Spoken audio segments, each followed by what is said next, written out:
On this week's podcast, we got some news from the new DC Dice Masters set, as well as some challenges for some of our veteran players. And then it's our topic of the week, expansions. What do we think makes a good expansion and what makes a not-so-good one? I'm Jonathan Estes. I'm Will Keeler, and this is the Roll for Crit podcast.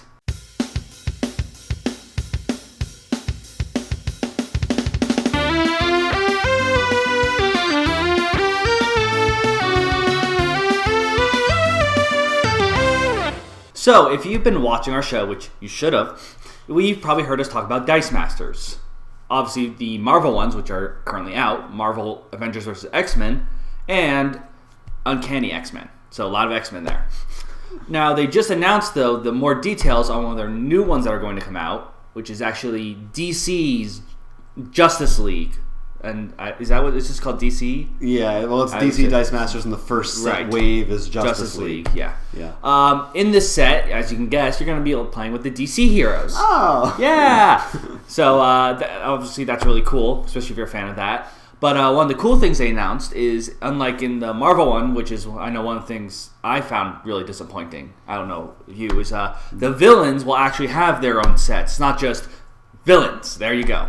Like, in the Marvel one, all the villains had the villain tagline if they were a villain, which is sort of disappointing because, like, you know, there's the Sinister Six, you know, there's so many groups of villains that are much more interesting that you could do. Mm-hmm. In this, they're going to have that, like the Legion of Doom, I think Big Seven was one they mentioned.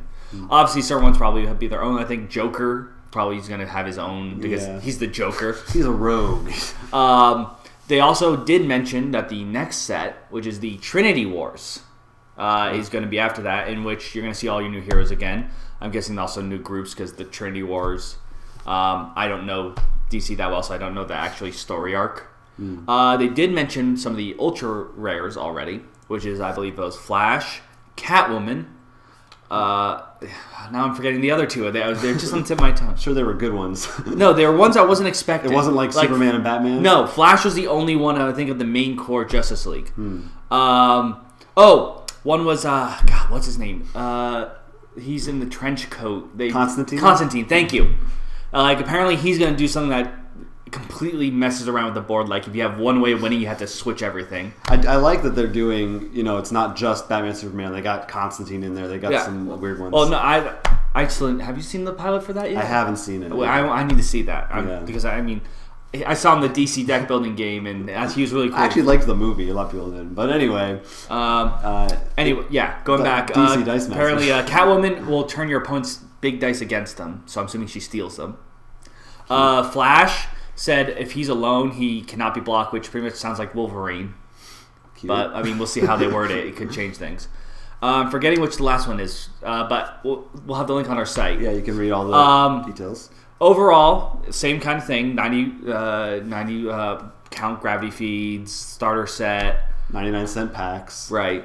I mean, you know, nothing. The formula's not changing. Yes, we're getting the hero version. It's really just a new cards. For right. I mean, they just spoiled and they showed some of the cards. They showed, I think, a Batman, a Wonder Woman, if I recall. And like I said, they said those four ones. They were they were vague on it. Like, Constantine changes the game around completely. Like, not really sure what that means. I mean, I'm curious to see what they do. I'm already glad the villain thing, though. That's a great leap forward, because I think that probably is my biggest issue. Because I just found it really lazy. Yeah, definitely. It's a little like they were like, here's all the villains, whatever. Yeah. So yeah, that's cool. Yeah, I'm excited to check it out. I mean, we'll see how they mix with, of course, all the previous ones. And this is after Dungeons & Dragons.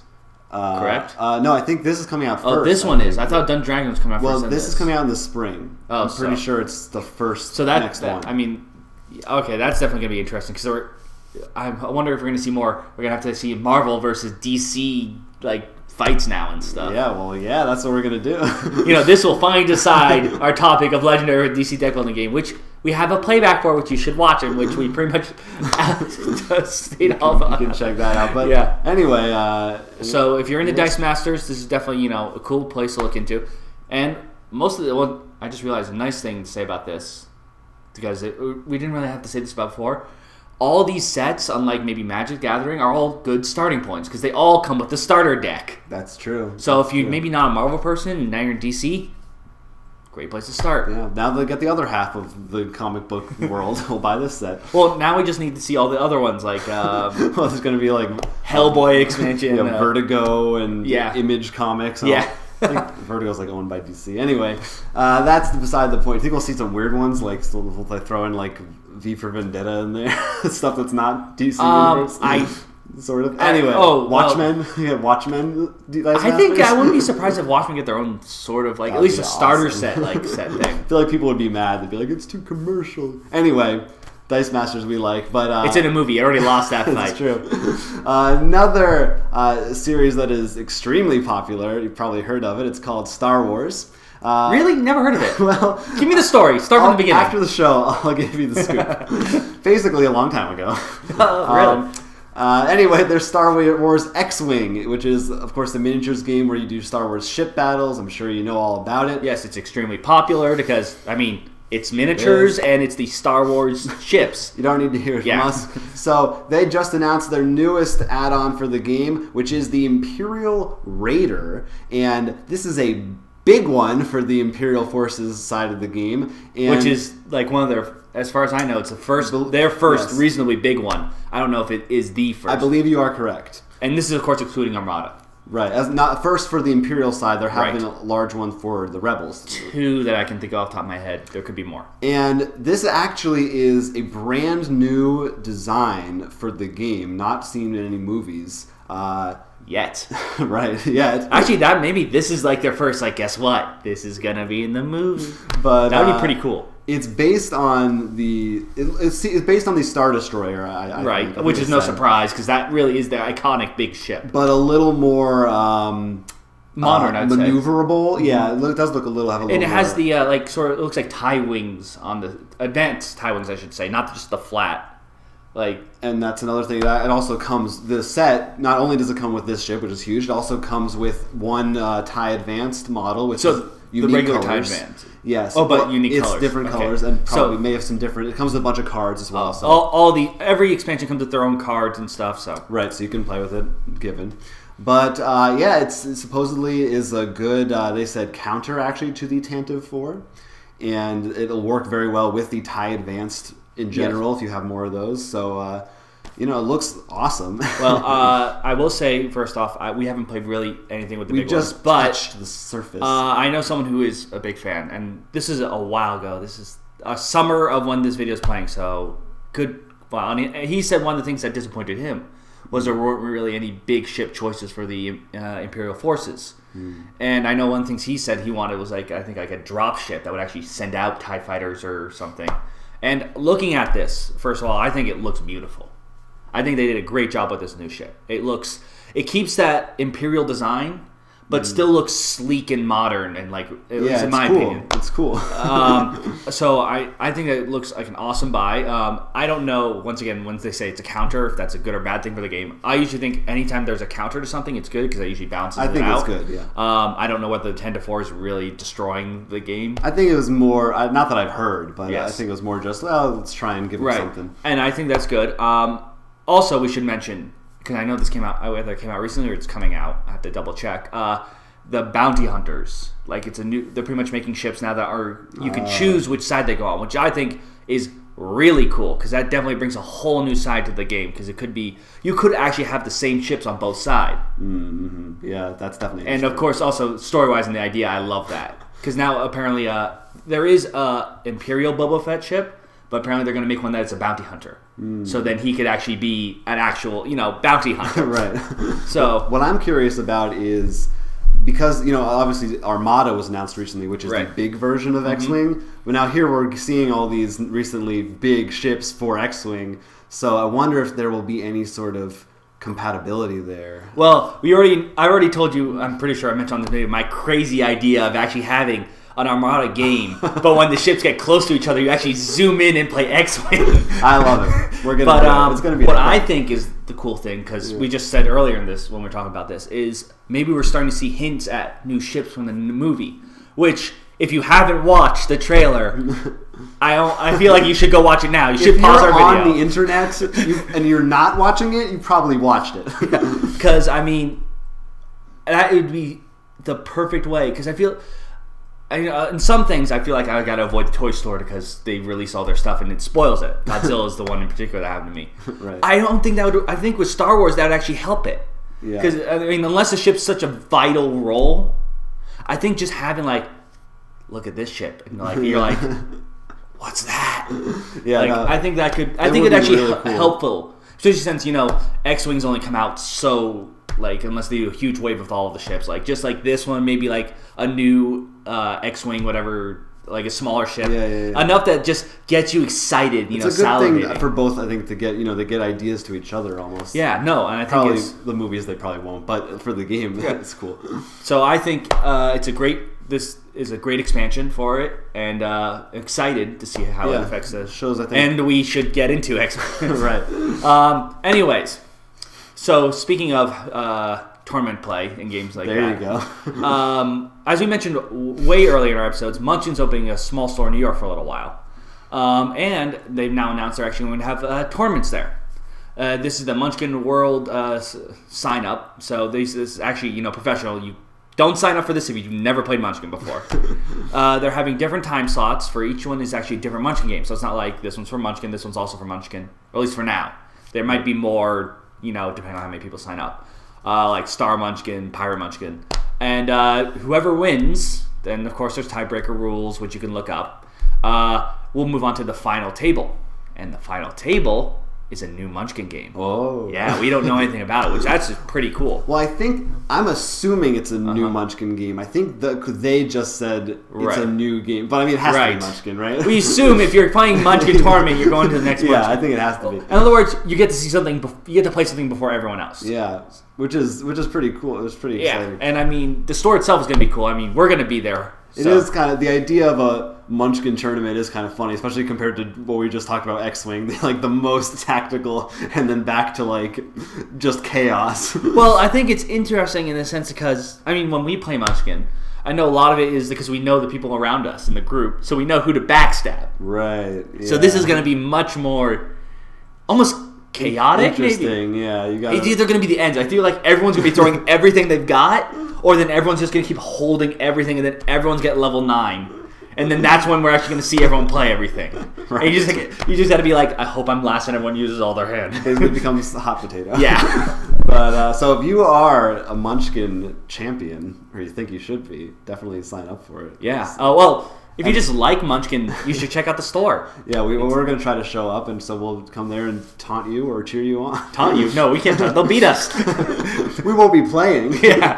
So we'll just be taunting you. If we were playing, we would totally be beating you. Well, we're, Waldorf and Statler. Absolutely. Statler, the other way around. Either way, so that's cool. One final bit of news today. Greater Than Games, publisher of the card game Sentinels of the Multiverse, have announced a cool new thing that they're doing, which actually is available for free right now. I like free. Exactly. It's what they call challenges. And basically, you can go on their website, and it's just PDFs. You can look at them, download them, print them out, whatever. And it adds on to your existing Sentinels of the Multiverse game copy, so you have to have the game to do it. Really? I was hoping I could just... Right? But essentially, it gives you sort of like achievements for your game. So there's versions for heroes, and then they have something for villains. So for the heroes, it'll be little goals that you try to accomplish as like sort of an added incentive to give you a challenge to do. Right. So it might be... defeat 2 villains at once or something. Yeah, or get this many cards in play, or hit this villain with fire damage specifically. And then for the villains, what they actually have is whole new things that make them much harder to beat. So if you've played the game a lot, this will give them some extra tricks. Because it wasn't hard enough for you before. Yeah, exactly. I actually, even though I know you've had experiences, this isn't. I don't think Sentinels is ghost stories. You know what I mean? Oh yeah, no, I'm not. It's just I happen to have when I showed it to my friends for the first time. I'm like, look at this game. First game we just lost. Like bad luck. And like, okay, we'll play another. And the other 2 were just atrocious. It was just bad. But it's still a great game. This is for those hardened veterans, so they have all kinds of crazy stuff, more weapons and whatever. I mean, cool. First of all, achievements like that for just to throw in a little bit more fun. I'd like that. Yeah. The game itself is great already. One thing I was just curious about, I was just thinking, do they have a villain version? Like, you know how Legendary has the villains, and then, DC play... So they don't have one where you actually play as the villains. I don't know. To be honest, I don't know if I want that. I'm sort of like at the threshold of villain versions right now. I kind of... Well, no, it's not. It's more like I expected it already to happen. That's why I'm asking. I guess the structure of the game is a little more... I think, first of all, we still haven't played through everything. So for us, it's like, we don't want to... We're not even there yet. Yeah. I'm okay. Just heroes. Do what you do. It's very cool. So yeah, I think it's a really neat thing to do. So that is our news. And it's going to take us right into Kickstarter Pickstarter.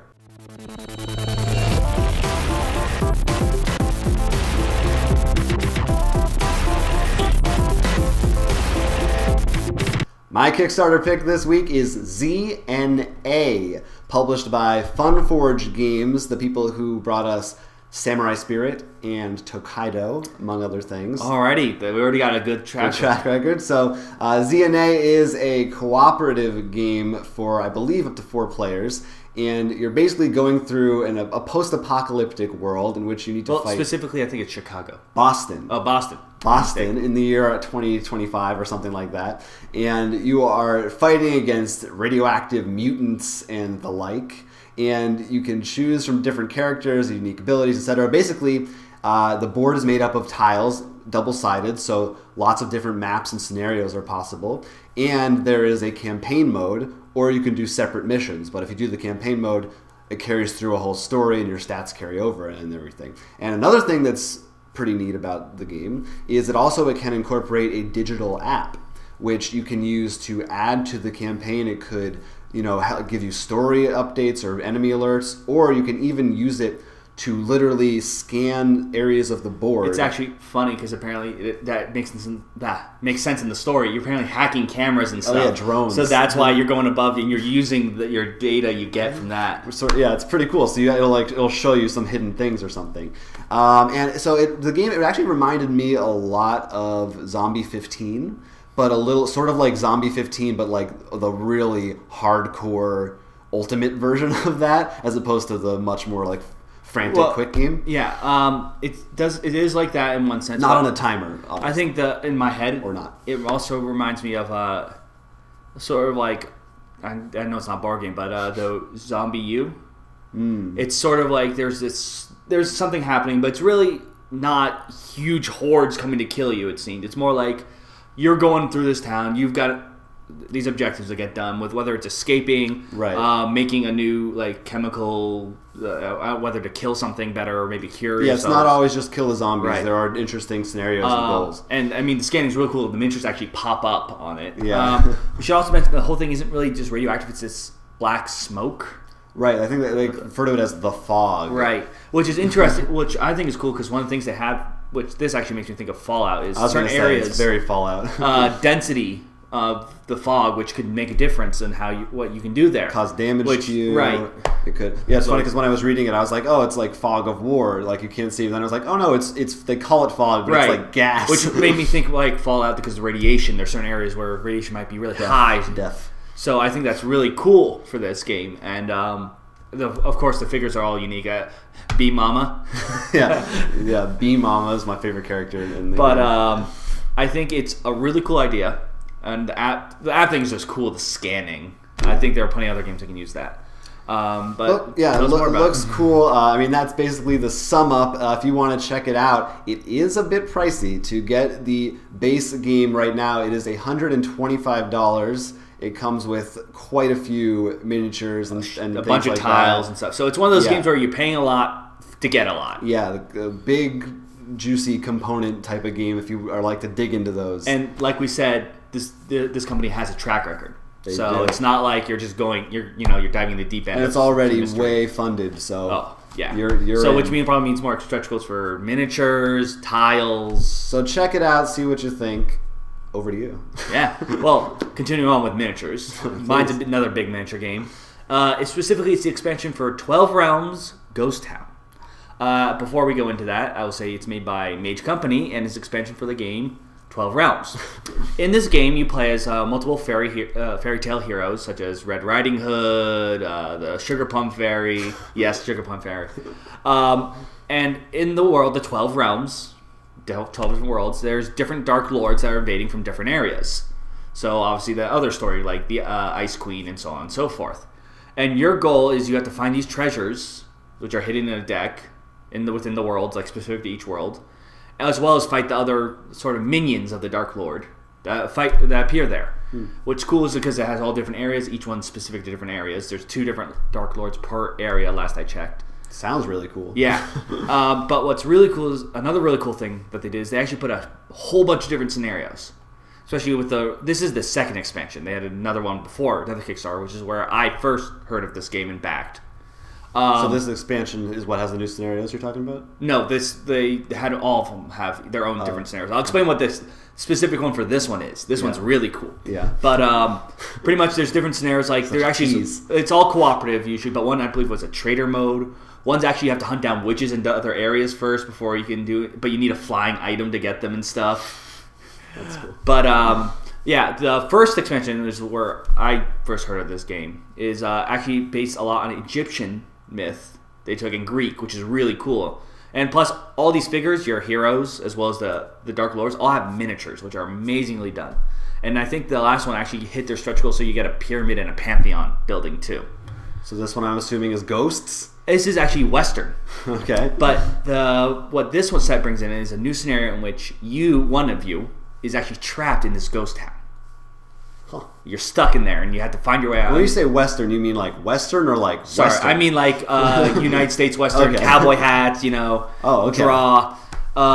So, of course, this area has its own villains. You're trying to survive and get around and beat. Meanwhile, the people on the outside got to find special key items to sort of unlock the ghost town so they can save you. However, these villains... Awesome. Yeah. Sounds like Time Splitters too. Yeah, these villains, though, once you defeat them in their own town, they actually aren't defeated. They flip to their ghost side. So it's sort of like this... Yeah, and you actually, when you flip them over, it's like the artwork's similar to them, but like ghost, like a skull or something. So you kill them and then they're ghosts? Yeah.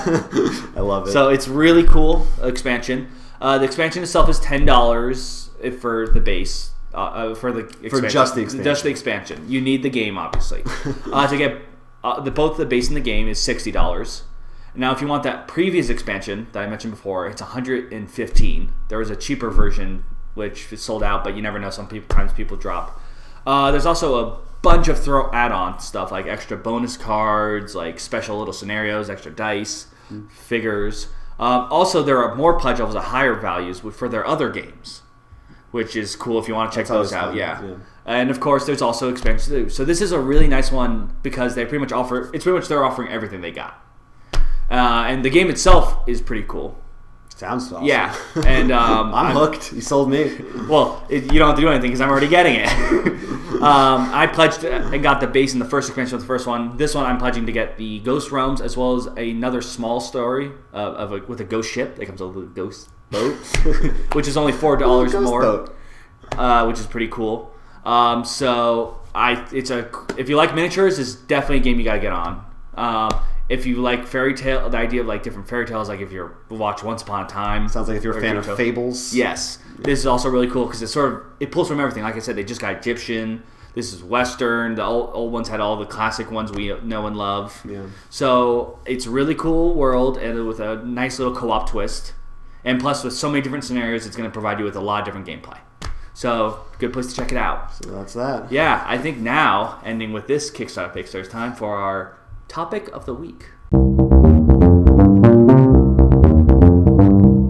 If you've been playing tabletop games for a while or at all, you've probably realized that many games, if not most of them, in addition to the actual game itself, eventually come out with an expansion, if not 25 expansions. Wait, there's more? There's more. I'm sure you've seen this every game, whether it be little games or huge, big games. Well, earlier in this episode, we literally talked about... a Kickstarter for an expansion. Dice Pack, a model. The X-Wing one. Yeah, there's many different varieties of expansions. I think we should stick to let's not count collectible trading card games, because we've kind of talked about that Right, before. Yeah. It's a little different. We're talking about like board game, card game expansions. We're talking about usually ones that most likely, on occasion, they say otherwise, but you usually play them with the base. You can't go without. Like the card games, it's almost as if you can mix them if you want, but not. Right. So anything comes with random packs. Right. Nothing random. So what we're going to talk about, I guess, is what do we think? What do you want to see? Like when an expansion comes out for a game that you like, what is it that sells you that you want to see usually? Well, first off, I will admit I fall into the collector type, so usually I'll go get them all. However, as that shelf of Arkham Horror games can attest to. Well, actually, that provides an excellent examples of which ones work, which ones don't, and when you should release them, which actually matters. The first one I'm going to go is releasing date, because obviously that should be first. The first expansion I've realized that works really well should not be big. My example for this is, similar, is actually Eldritch Horror. Their first expansion was a small box. It didn't add a whole new map, didn't add a lot, just some new cards and a new Elder, which is really nice because it wasn't like I have to learn a whole new thing now. I'm still can wade into it. You don't want to give people too much to chew on right away because they'll be overwhelmed. And plus, if you just bought a giant box, you're not like, oh, let me buy another giant box. Right. So I think that's really important for a lot of games, at least the ones I can think of, which it lets you continue to wade in without worrying too much. Right. The next thing is usually later on you do want to get a big expansion in. Now, depending on the game, this requires different things. For example, Legendary, which you'll have, just pretty much means what groups of heroes do you not have, and that's what you got to go for. Don't go for similar. Don't go for more Avengers, for example. Like in the first big box, which was Dark Cities, is that it? Dark City, yeah. Included the Marvel Knights, which is a really nice addition. Including X-Force as well. So you still got some mixture. So you're saying you don't want more of the same. Right. You want the big box really should feel like if you're a big giving box. Big box, yeah, you want to make it be distinct. Right. Yeah. In Arkham's case, the first big box I got was Dunwich Horror, which added this whole new town, which is very interesting, and also made the train station make more sense. It was also a little bit more chaotic because you had to run back and forth, but still felt a lot of fun. Now, I guess one of the biggest issues is, which we see with some games, Arkham is one of them. When you have a lot of expansions, how do they mix? Now, Arkham has 3 big ones, which are boards. And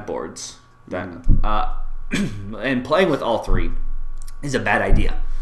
Because pretty much each one requires you to jump around so much.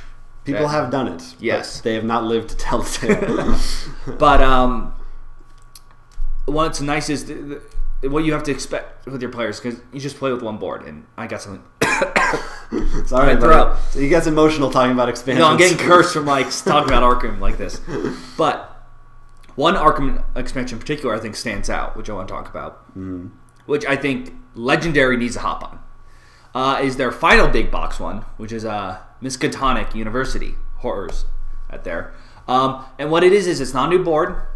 It's not really new cards. What it is cards that mix with all their expansions. So let's say one expansion had this new mechanic. It'll have a mechanic there, but it involves also in the other town, which is really nice because it sort of ties it all together.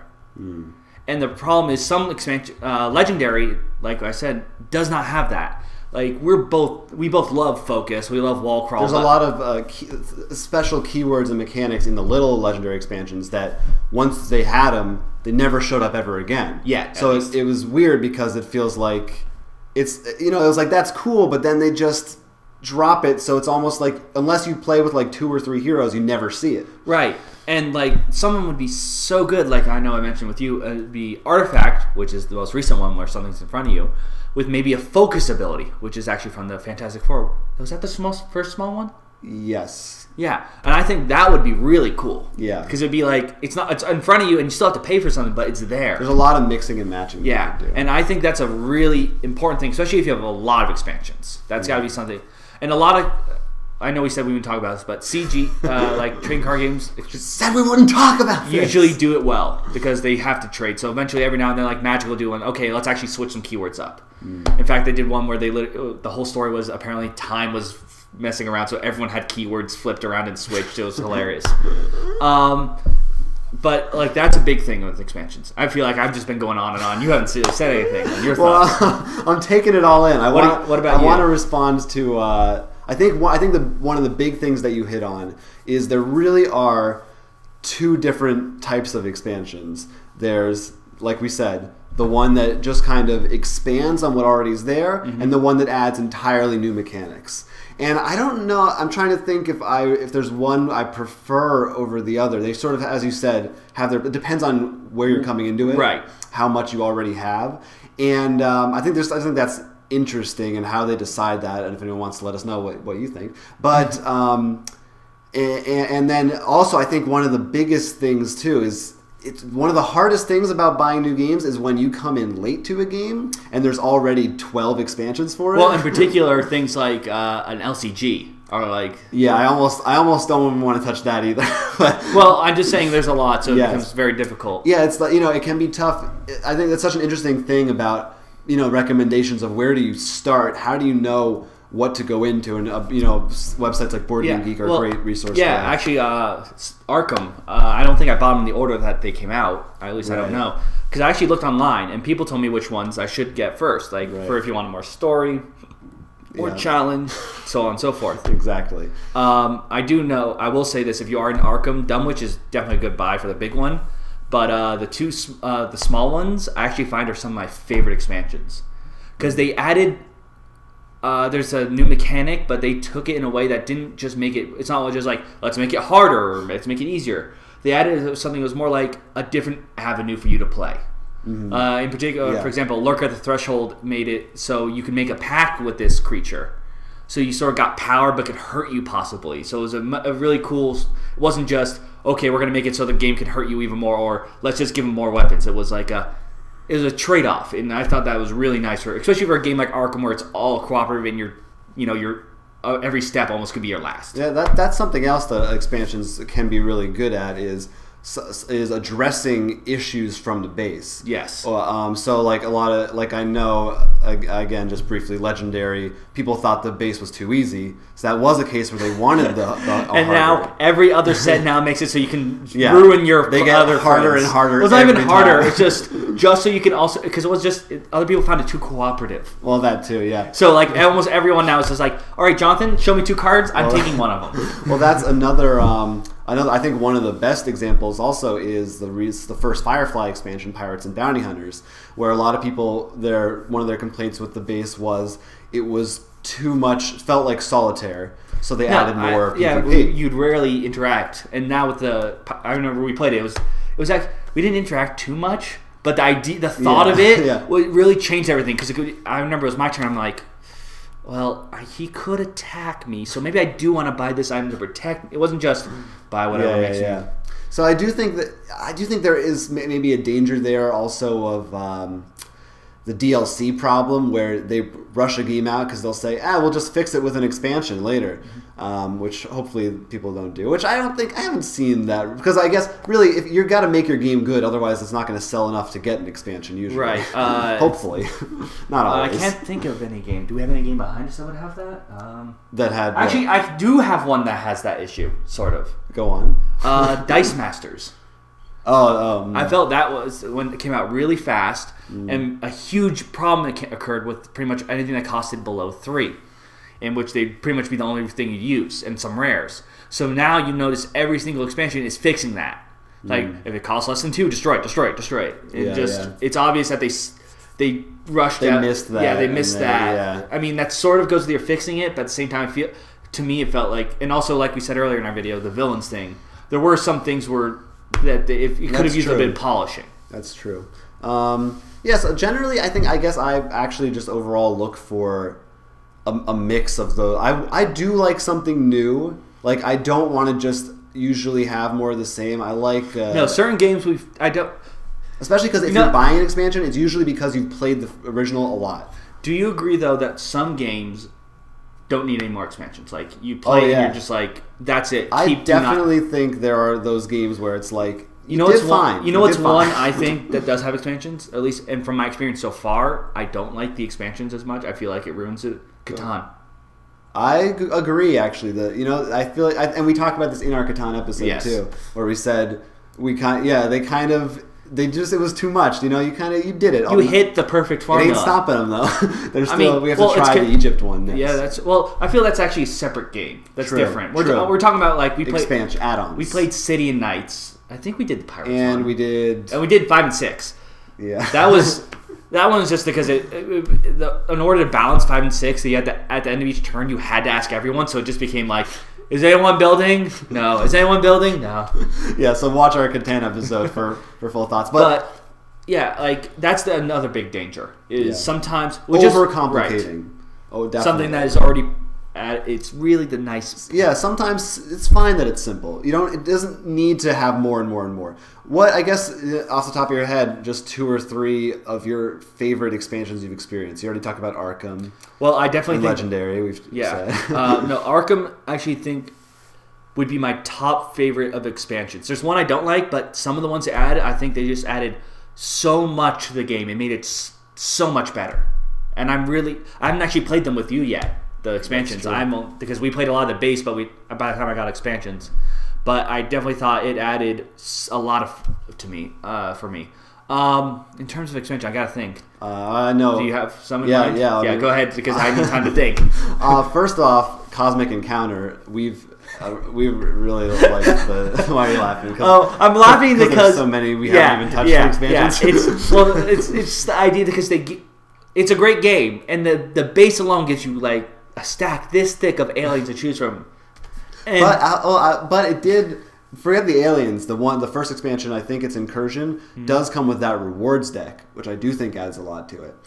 So I'd say that's in general. Though I really like. Actually, that does fall. I think Cosmic Encounter would also include one of my favorite expansions because what they had was Cosmic Dominion, the fan-made one, in which fans said what they wanted, and they actually made aliens that fitted those abilities, cool. And a lot of them are really hilarious and awesome. And that's a great idea for an expansion, especially for such a game that has a huge following.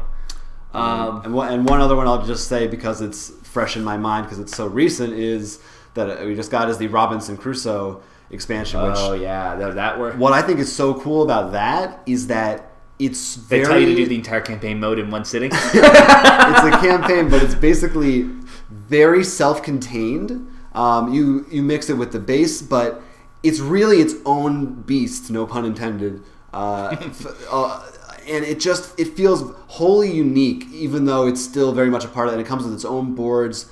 I just really like it. It's nice. It's its own thing, as opposed to just more and more crap thrown in. Right. I'm still trying to think. I feel like you said enough. Definitely... I mean, you said Arkham Legendary. Those are really our Those are our go-tos. Eldritch we like. Yeah. Well, Eldritch is starting. We haven't tried it yet, but they just announced their new expansion, the Mountains of Madness, which actually opens up Antarctica, which I think is pretty cool. So help us out. Yeah. Let us know what some of your favorite expansions are. I'm sure once this is over, we'll remember all these awesome ones. I mean, we know there's ones I want to try. Like Seven Wonders, I haven't played with any expansions yet, which drives me mad because I love the game. I have played with the Among the Stars, but I haven't played that enough. I don't want to say anything about the expansions yet. We've played it twice, I think. Yeah, there's a lot. There's a lot. So, but let us know what your favorites are, or ones that you thought added too much or didn't add enough, or maybe shouldn't have been made at all. Or is there a game that has no expansions that you really think should have one? Let us know. You can either leave a comment on this video or send us an email to our email address, which is rollforcrit@gmail.com. And of course, you can always reach us by Twitter @rollforcrit for our company Twitter, or of course our personal ones @Dorkiryu. At Quentz and at Ivan R. Hahn and at Foamy89 behind the scenes. Plus, hey, you want to try out some of the games that we mentioned today? Or would I? Buy some expansions? We got lots of them. They're all available on our website for great prices, great deals, rollforcrit.com. In addition to news updates, more podcasts, more videos. As you said, we just did our DC deck building video. Yeah. So great place to catch up on whether new expansions are coming out, like we stated earlier in the news, buy these expansions. Or maybe just hear us talk. If you just like to listen to us Of course, the easiest way to do that is just to subscribe. That's right. Subscribe. Follow us on Twitter, like we said, or like us on Facebook for We updates. like friends. We need friends. And that will do it. And also, since this will be coming out the week Hanukkah is currently occurring and Christmas is in a few days, so happy holidays to whatever thing you do. Yep. Or if you worship Cthulhu. As we do. Yes, of course. Happy Gaflarg and Loglarg. Whatever it is. No one will know because he never actually told you how to pronounce anything in his book. Right. It could be canon. So thank you for watching. That's it for our show. Who are you? I'm Will Keeler. I'm Jonathan Estes, and this has been the Roll for Crit podcast.